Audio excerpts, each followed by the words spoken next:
কংগ্ৰেছ চৰকাৰৰ সময়ত আমাৰ এজন দক্ষ কণ্ঠ উঠি আহিছিলে লাঠিকুলক গুলিয়াই হত্যা কৰা হৈছিল কিন্তু এই কংগ্ৰেছ দলে লাঠিকুলৰ দৰে নেতাৰ কোনো ধৰণৰ ন্যায় আজি নাপালে ঠিক তেনেদৰে বহু ধৰণৰ নেতাক কংগ্ৰেছ দলে যিখিনি নেতাই কংগ্ৰেছ দলৰ বিৰুদ্ধে গৈ পেলাই মাত মাতিছিলে হয় কাৰোবাক টিকেট দি দমন কৰিছিলে নহয় কাৰোবাক বন্দুকৰ গুলি দি বিগত 17 বছৰ সংখ্যালঘু ছাত্ৰ সংগঠনৰ সৈতে জড়িত আছিল ৰূপহীহাটৰ নেতা কমৰুজ্জামান চৌধুৰী সংখ্যালঘু ছাত্ৰ সংগঠনত আঞ্চলিক পৰ্যায়ৰ পৰা গৈ ৰাজ্যিক পৰ্যায়ত সভাপতি হৈ নেতৃত্ব দিছিল তেওঁ হঠাৎ সংখ্যালঘু সংগঠন ত্যাগ কৰি বিজেপি দলত যোগদান কৰি ৰূপহীহাটৰ পৰা বিধায়ক হোৱাৰ মন মেলিছে নেতাজনে সংখ্যালঘু সংগঠন এৰি ৰাজনীতিৰ পথাৰত ভৰি দিয়াৰ আঁৰত তেওঁৰ উদ্দেশ্য কি বিধায়ক নোহোৱাকৈ সমাজৰ সেৱা কৰিব নোৱাৰে নেকি নেশ্যনেল টিভিৰ এই প্ৰশ্নৰ উত্তৰত কি ক'লে ৰূপহীহাটৰ বিজেপি নেতা কমৰুজ্জামান চৌধুৰীয়ে প্ৰশ্ন কৰাৰ বাবে আপোনাক অশেষ ধন্যবাদ জ্ঞাপন কৰিছোঁ কাৰণ আমি ছাত্ৰ অৱস্থাৰ পৰাই সুদীৰ্ঘ সময় অসমৰ চুকে কোণে তথা নগাঁও জিলাৰ পৰা আৰম্ভ কৰি নিজৰ মাতৃভূমিৰ পৰা আৰম্ভ কৰি গোটেই অসমতেই ছাত্ৰ আন্দোলনৰ দুখীয়া ৰাইজৰ আৱেগ অনুভূতি দুখীয়া ৰাইজৰ প্ৰাপ্য অধিকাৰ দুখীয়া ৰাইজৰ লাঞ্ছিত বঞ্চিত অপমানিত হোৱাৰ যি অৱস্থা আছিলে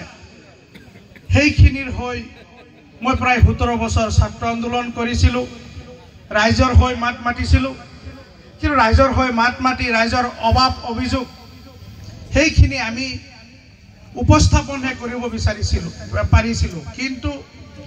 ইয়াৰ কোনো সমাধান সূত্ৰ উলিয়াব পৰা নাছিলোঁ যাৰ কাৰণে আপোনালোকে জানে প্ৰায় 70 বছৰ ভাৰতবৰ্ষত কংগ্ৰেছে শাসন কৰিছিলে 70 বছৰ কংগ্ৰেছে শাসন কৰাৰ পিছত আমাৰ সংখ্যালঘু লোকসকলক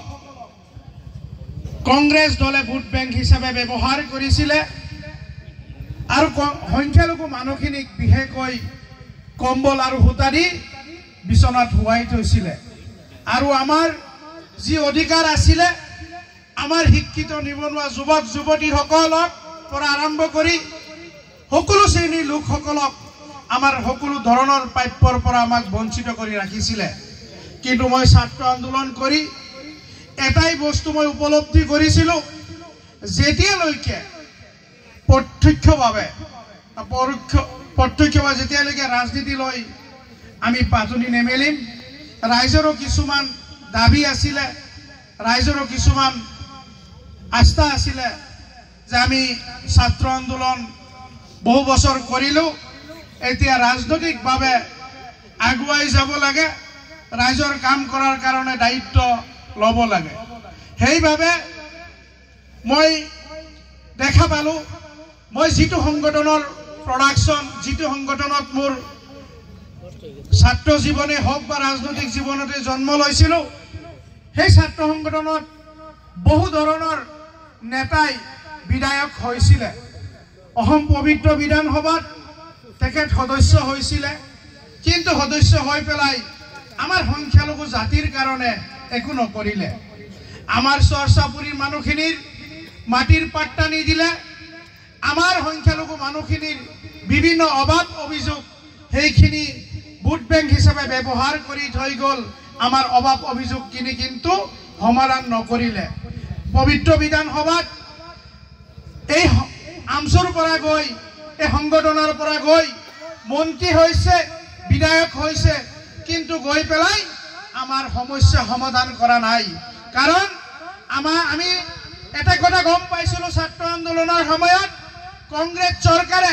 আমাক দেখায় এটা কিন্তু কৰে আৰু এটা আমাক কংগ্ৰেছ দলে আমাক কি কৰিছে আমাক সংখ্যালঘু মানুহখিনিক ডিঙিত চিপি চিপি হত্যা কৰিছে আপোনালোকে জানে ইতিমধ্যে মোৰ আগত যে বিজেপিৰ জ্যেষ্ঠ নেত্ৰী চালমা জেছমিন ডাঙৰীয়ানী এটা কথা কৈছে আজি আপোনালোকে জানে বিটিএডিত কিমান গোষ্ঠীগত সংঘৰ্ষ হৈছিলে তাত সংখ্যালঘু মানুহক কেনেকৈ নিধন কৰা হৈছিলে তাৰ কিন্তু সংখ্যালঘু মানুহে কোনোদিন ন্যায় পোৱা নাছিলে আমি আজি কংগ্ৰেছ